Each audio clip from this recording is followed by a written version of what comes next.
তো comparison of adverb দেওয়া আছে যে আমরা তুলনা যদি খেয়াল করি তাহলে অ্যাডভার্ব দেওয়া আছে যে পজিটিভ অ্যাডভার্ব দেওয়া আছে, কম্পারেটিভ অ্যাডভার্ব দেওয়া আছে এবং সুপারলেটিভ অ্যাডভার্ব হিসেবে দেওয়া আছে। আমরা জানি যে ওয়ান সিলেবল বিশিষ্ট অ্যাডভার্ব যেগুলো আছে, অর্থাৎ আমরা যে নবম দশম শ্রেণীতে যে পজিটিভ কম্পারেটিভ সুপারলেটিভ যে ডিগ্রি পড়েছে, এখানে ডিগ্রি নিয়ে আলোচনা করতেছে যে পজিটিভ কম্পারেটিভ সুপারলেটিভ। যে আমরা জানি যে একটা পজিটিভের ক্ষেত্রে একটা শব্দ আছে ফার্স্ট, একে যদি আমরা কম্পারেটিভ করতে চাই তাহলে ইয়া যুক্ত করতে হবে, আর সুপারলেটিভ করতে গেলে ইএসটি যুক্ত করতে হবে, এটা এখানে বলতেছে। তো একইভাবে এখানে বলছে অ্যাডভার্বের শেষে যদি এলওয়াই থাকে তাহলে আমরা কম্পারেটিভ করতে গেলে মূল লাগাবো, আর সুপারলেটিভের ক্ষেত্রে মোস্ট শব্দটা ব্যবহার করব।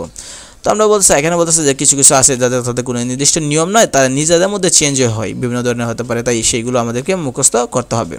তো আমরা যদি এখানে খেয়াল দেখি use of some important adverbs যদি আমরা খেয়াল করি, বিফোর এবং অ্যাগো এই শব্দগুলো দেওয়া আছে। আমরা before present perfect, first indefinite এবং ফার্স্ট পারফেক্ট টেন্স এ বিফোর এবং ফার্স্ট ইনডিফিনিট টেন্সে অ্যাগো ব্যবহার করা হয়, এগুলো আমাদেরকে খেয়াল রাখতে হবে। হার্ড অথবা হার্ডলি, হার্ড কিন্তু হচ্ছে কি আপনার কঠোর, আর হার্ডলি হচ্ছে নেগেটিভ শব্দ হিসেবে ব্যবহার করে। লেট দেরি করা, আর লেটলি শব্দ হতো সম্প্রতি, এটা আমাদেরকে খেয়াল করতে হবে। প্রেজেন্টলি মানে তাড়াতাড়ি, আর শর্টলি বা ডিরেক্টলি হতো শীঘ্রই, এগুলো আমাদের খেয়াল করতে হবে।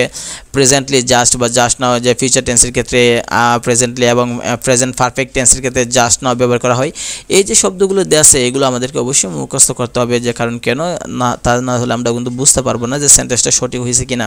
যেমন লেট লেখছে এখানে, যে লেটের ক্ষেত্রে আমরা লেখছি যে লেট ফার্স্ট ইনডিফিনিট টেন্সে লেট ব্যবহার করা হয়, আর প্রেজেন্ট পারফেক্ট টেন্সে লেটলি ব্যবহার করা হয়। তাহলে এগুলোকে আমাদেরকে মুখস্থ করতে হবে, যে কোনো জায়গায় লেট বা লেটলি যে কোনো সেন্টেন্সে বসায় দিলে আমাদের হবে না।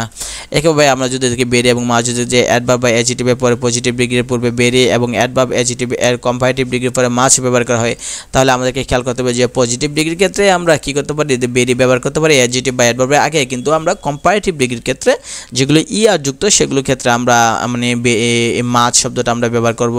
প্রেজেন্ট পার্টিসিপলের পূর্বে বেরি এবং ফার্স্ট পার্টিসিপলের পূর্বে মাছ বসে, এটা আমাদের খেয়াল রাখতে হবে।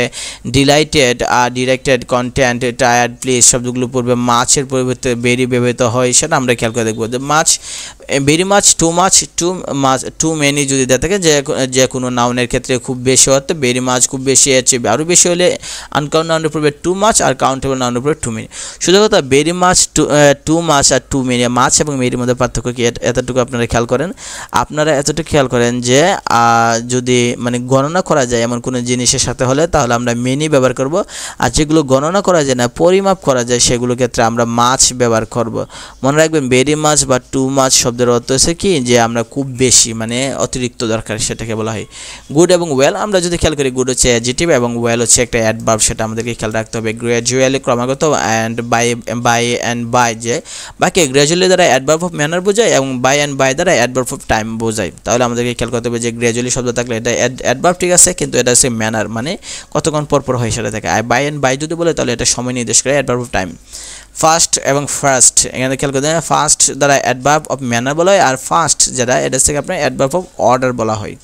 তাহলে আমরা মানে এখানে ফার্স্ট বলতে হচ্ছে দ্রুত, তার মানে কি এটা অবশ্যই একটা ম্যানার, এটা সিস্টেম যে আপনি কেমন করে হাঁটেন, আপনি দ্রুত হাঁটেন। তাহলে এটা হচ্ছে কি আপনার যে এটা অ্যাডভার্ব ব্যবহার করবে এবং ম্যানার হিসেবে, ধরন হিসেবে ব্যবহার করা হয়। আর যে ফার্স্ট মানে প্রথম, ফার্স্ট সেকেন্ড থার্ড যেটা আমরা বলি, সেটা তো এটা অর্ডার হিসেবে কাজ করতেছে। মানে অর্ডার বলতে এখানে কিন্তু আদেশ নয়, এখানে অর্ডার বলতে মানে সিরিয়াল অনুসারে, যে ফার্স্ট সেকেন্ড থার্ড এরকম। সিন্স এবং এভরি সিন্স এর ক্ষেত্রে আছে, এভার সিন্স আছে, এগো এবং ব্যাকের ক্ষেত্রে আছে, অলরেডি, ইয়েট, স্টিল কীভাবে বসে সেটা আছে, অল অথবা কোয়াইট এটা আছে, এবং অল এবং কোয়াইট বাক্যে অ্যাডজেক্টিভের পূর্বে বসে, সেটা আমরা খেয়াল করি। ফেয়ারলি বা রেদার দেওয়া আছে, যে অ্যাডজেক্টিভের পূর্বে পছন্দের মাত্রা বোঝাতে ফেয়ারলি, আর এবং অপছন্দের মাত্রা বোঝাতে রেদার ব্যবহার করা হয়। এবার এবং নেভার, এবার শব্দ এখনো, নেভার শব্দ কখনো না। প্রেজেন্ট পারফেক্ট টেন্স এর অ্যাফার্মেটিভ এবং ইন্টারগেটিভ বাক্যে অক্সিলারি এবং মেন ভার্বের শেষে এর মাঝে আমরা এবার শব্দটা ব্যবহার করবো। এবার এর নেগেটিভ রূপ হচ্ছে কি নেভার। তো নো এবং নট আছে, যে নাউন এবং অ্যাডজেক্টিভ অথবা অ্যাডভার্ব এর কম্পারেটিভ ডিগ্রি এর পূর্বে নো বসে এবং নেগেটিভ প্রকাশে অক্সিলারি ভার্বের সাথে নট বসে।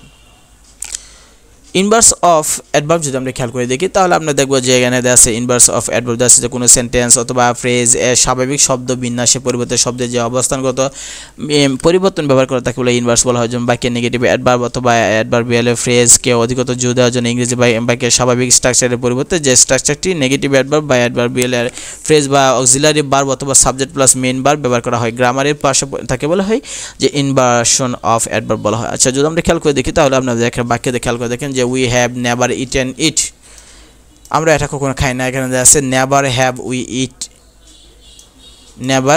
উই ইটেন ইট, কখনো খাইনি আমরা এটা। তাহলে প্রথম বাক্যে কখনো খাইনি দ্বারা স্বাভাবিক নেগেটিভ মুড প্রকাশ করতেছে যে উই হ্যাভ নেভার ইটেন ইট, কিন্তু দ্বিতীয় বাক্যে কখনোই খায়নি দ্বারা ভার্ব এর নেগেটিভ মুডটি অধিক জোর দিয়ে প্রকাশ করছে। উক্ত বাক্যে ভার্বের এই অধিকতর জোর দেখে নেগেটিভ মুডটি হলো আপনার ইনভার্সন বলা হয়। অর্থাৎ এখানে বলতেছে কি যে এমন যদি হয় যে উই হ্যাভ নেভার ইটেন ইট, মানে এমন একটা মানে যে এখানে নেভার শব্দটা ব্যবহার করা হয়েছে যে আমরা এটা কখনো খাইনি, আর 2 নম্বরে নেভার হ্যাভ উই ইটেন ইট, দুইটা একই। প্রথমটা আপনি খেয়াল করে দেখেন যে সেটা হচ্ছে এখানে স্বাভাবিক নেগেটিভ মুড, মানে আমরা ব্যঙ্গ করে বলি না যে না আমরা তো এটা খাই না, তাহলে এই ক্ষেত্রে যে ব্যঙ্গ করে বললেন সেটা হচ্ছে কি আপনার যে ইনভার্সন বলা হয়। আর যে যদি স্বাভাবিক আমরা খাই না, একটা কথা বলেন যে আমি খাই না, শেষ বুঝলাম যে আমি খাই না এটা, কিন্তু আমি যদি বলি আমরা তো এটা খাই না, তাহলে বোঝা গেল যে এটা হচ্ছে আপনার যে মানে আপনি এটা ব্যঙ্গ করে বললেন যে এইসব আমরা খাই না। এটাই বলতেছে যে আমরা যে ব্যঙ্গ করে বললাম সেটা হচ্ছে আপনার দ্বিতীয় বাক্যে যে এটা নেগেটিভ মুডটাকে অধিক জোর প্রকাশ করতে ব্যবহার করেছে, আর সেক্ষেত্রে আমরা বলবো যে এটা হচ্ছে ইনভার্সন বলা হয়। ইনভার্সন অর্ডার অফ নেগেটিভ অ্যাডভার্বগুলো, এখানে কতগুলো শব্দ দেওয়া আছে যেগুলো আমাদেরকে মুখস্থ করতে হবে। এখানে লেখা আছে ইত্যাদি নেগেটিভ অ্যাডভার্বগুলো সেন্টেন্সের শুরুতে থাকলে উক্ত বাক্যে ইনভার্সন অফ অ্যাডভার্ব এর নিয়ম অনুসরণ করতে হবে। এখানে স্ট্রাকচার দেওয়া আছে negative adverb plus auxiliary verb plus subject main verb তারপর বাকি অংশে, এই অনুসারে আমাদেরকে সেন্টেন্স মেকিং করতে হবে। ইনভার্সন অর্ডার অফ সো অথবা সাচ, অ্যাডজেক্টিভ অথবা অ্যাডভার্ব দ্যাট ক্লজ যুক্ত কমপ্লেক্স সেন্টেন্সের শুরুতে সো এবং সাচ থাকলে বাক্যটি ইনভার্সন বলতেছে যে কোন একটা দ্যাট ক্লজ যুক্ত কমপ্লেক্স সেন্টেন্সের শুরুতে যদি সো এবং সাচ থাকলে বাক্যটি ইনভার্সন হবে। তো এই যে স্ট্রাকচারগুলো আছে সেগুলো আমরা পড়ে নেবেন, এগুলো তেমন বেশি আসে না পরীক্ষা, তাহলে আপনারা একটু পড়ে নেবেন, পড়ে নিলে লাভ হবে কি যে আমরা একটু ধারণা থাকবে, বিভিন্ন পরীক্ষায় যদি আসো তাহলে পারবেন।